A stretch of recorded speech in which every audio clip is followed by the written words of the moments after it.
వారు ఏ గెలుపునైతే బీఆర్ఎస్ పార్టీకి కేసీఆర్ గారి నాయకత్వానికి అందించిండ్రో మరి ఆ గెలుపు తప్పకుండా ప్రజలు చూడాలని చెప్పి 51 రోజుల పాటు 52 రోజుల పాటు మా సోదరుడు మంచిరెడ్డి ప్రశాంత్ రెడ్డి గారు బంటి గారు మరి యుద్ధం చేసి గెలిచొచ్చిండు. నేనైతే అనుకుంటా ఉన్నా బంటి చట్టసభల్లో కూడా అడుగుపెట్టే టైం వచ్చిందని నేనైతే అనుకుంటా ఉన్నా.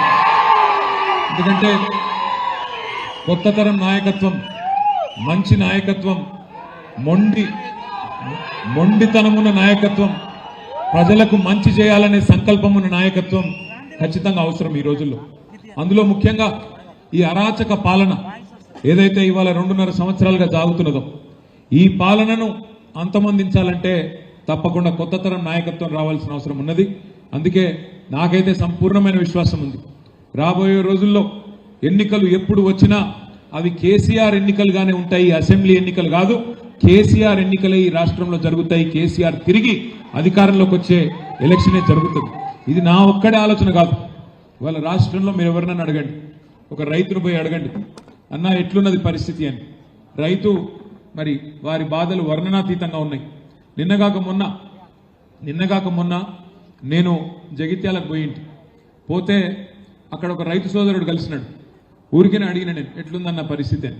ఆయన నాతో ఒకటే ఒక మాటలు చెప్పిండు, ఏముంది సార్, 3 సార్లు రైతు బంధు ఎగ్గొట్టిండు, 3 తాపల రైతు బంధు ఎగ్గొడితే 27,000 కోట్లు మిగిలినాయి, అందులోకెళ్ళి 20,000 కోట్లు ఇచ్చి రుణమాఫీ చేసినా డబ్బా కొట్టుకుంటున్నాడు, మాయి పైసలు మాకే ఇచ్చి మీదికెళ్ళి బాకీ ఉన్నాడు, కానీ బయటికి మాత్రం రైతు బంధు ఎగ్గొట్టింది చెప్పాడు, రుణమాఫీ చేసిన అని చెప్పి అది కూడా ఊళ్ళో 4 మందికి చేసిండు, 12 మందికి కాలేదు, అట్లున్నది పాలన అని చెప్పి ఒకటే ఒక్క మాటల రైతన్న చెప్తా ఉన్నాడు.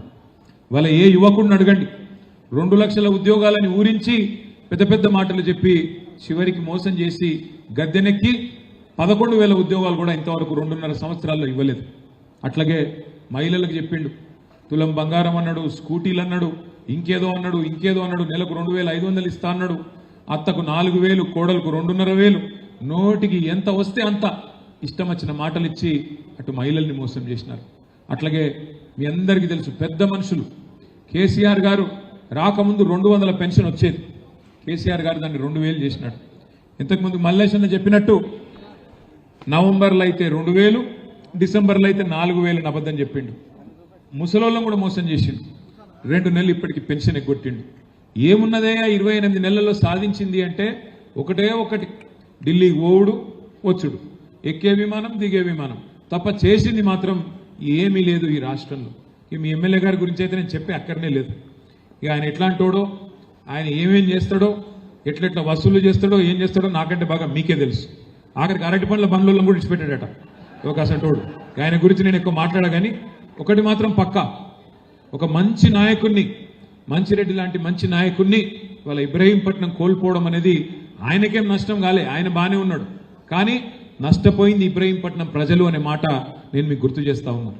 ఒక మంచి నాయకుడు కేసీఆర్ గారిని కోల్పోయినాం, ఇబ్రహీంపట్నంలో ఒక మంచి నాయకుడు మంచిరెడ్డి కిషన్ రెడ్డి గారిని మనం పోగొట్టుకున్నాం. అందుకే మీ అందరితో ప్రార్థన ఒకటే, ఇవాళ ఈ ప్రభుత్వం చేస్తున్న అరాచకాలు నాకంటే బాగా మీకే తెలుసు.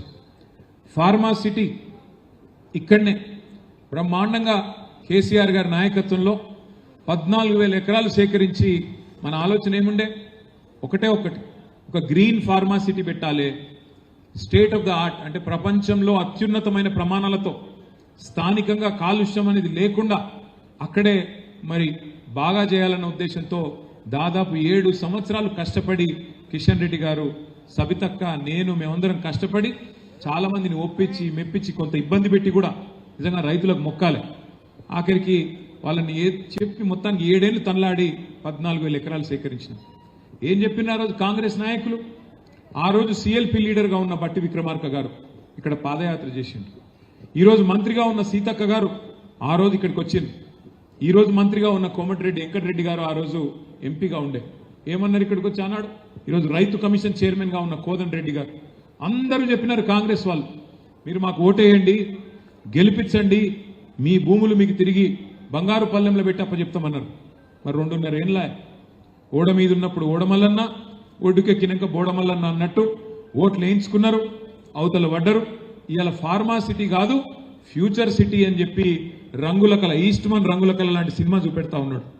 మన రేవంత్ రెడ్డి మాట్లాడుతూ ఉన్నాడు ఇక్కడికి వచ్చి, ఇది future city, Bharat future city, దీనిలో న్యూయార్క్ను తలదన్నే నగరాన్ని నిర్మిస్తా నేను అని చెప్తున్నాడు.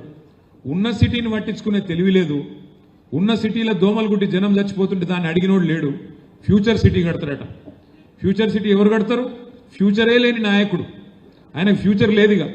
మళ్ళా తప్పిదారి ఆ పార్టీ ఇంకో 50 ఏళ్ళు ఇక్కడ మొలకొత్తనేయకుండా చేసిపోతున్నాడు రేవంత్ రెడ్డి. కాంగ్రెస్ పార్టీని బొందబెట్టే పోతాడు. అట్లాంటి నాయకుడట ఫ్యూచర్ సిటీ కడతాడట. ఉన్న 14,000 ఎకరాలకు వాపసిస్తా అన్నాడు. ఇవాళ ఇంకొక 16,000 ఎకరాలు మీ దగ్గరికి వెళ్ళి తీసుకుంటా అంటున్నాడు. మొత్తం 30,000 ఎకరాల్లో ఏదో చేస్తా అని చెప్పి గ్రాఫిక్స్ తోని AI తోని బొమ్మలు చూపెట్టి టైంపాస్ చేసుకుంటూ గడిపేస్తా ఉన్నాడు. 2.5 ఏళ్ళైంది. భూములు ఇస్తాంటివి ఇప్పటి వరకు సమాధానం లేదు. కోర్టులోనేమో ఫార్మాసిటీ ఉన్నదా లేదా అంటే కోర్టులోనేమో ఉన్నదని చెప్తాడు.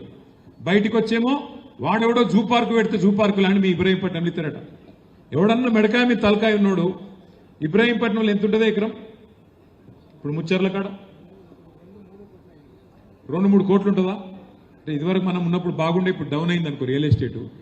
వాస్తవమేనా? కనీసం 2 కరోడైతే ఉంటుంది కదా. ఎవడన్నా మెడకాయ మీ తలకాయ ఉన్నాడు 2 కోట్ల విలువ చేసే భూములలో జూ పార్క్ పెడతాడే. 3,000 ఎకరాలు గాయన వరకు అంబానీకి ఇద్దరాడు ఆయన వచ్చి ఇక్కడ ఏనుగులు, సింహాలు, పులులు పెడతాడట. రేవంత్ రెడ్డి ఎప్పుడు చెప్పుకుంటుంటాడు, నేను నల్లమలకెళ్ళి వచ్చినా, ఆ నల్లమలని మిస్ అవుతున్నట్టున్నాడు.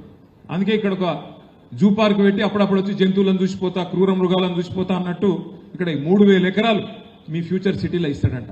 ఇదేనా ఒక ప్రభుత్వాన్ని నడిపే పద్ధతి? కోహెడలో 178 ఎకరాల ఆనాడు పండ్ల మార్కెట్ పెట్టేందుకు కేసీఆర్ గారి నాయకత్వంలో భూమిని కేటాయించడమే కాదు 50 కోట్ల నిధులు కూడా అడ్వాన్స్గా ఇచ్చినాం. ఇస్తే ఇవాళ ఇక్కడ కోహెడలు ఉండదట మార్కెట్. ఏడుకోవాలి? రాచకొండ గుట్టలకు రామోజీ ఫిలిం సిటీ అవతలకు అన్నట్టు, ఆ గుట్టల పైన ఎక్కడో కట్టుకో అన్నట్టు. ఎవడన్నా నిజంగా మెడకాయ మీద తలకాయ మీద ఆలోచన చేస్తాడా? ఇట్లా ఎవరు పోతారు పండ్ల మార్కెట్కు? వ్యాపారులు, చిన్న చిన్న వ్యాపారులు పోతారు. వాళ్ళు గుట్టలలో పోయి దందా చేసుకునే పరిస్థితి ఉంటుందా? అంటే ఎంత అవివేకంగా, ఎంత అనాలోచితంగా, ఎంత రియల్ ఎస్టేట్ మీద యావతోని భూములు అమ్ముకొని ఎట్లన్నా చేసి పైసలు చేసుకోవాలన్న ఆలోచన తప్ప వేరే ఆలోచన లేదు.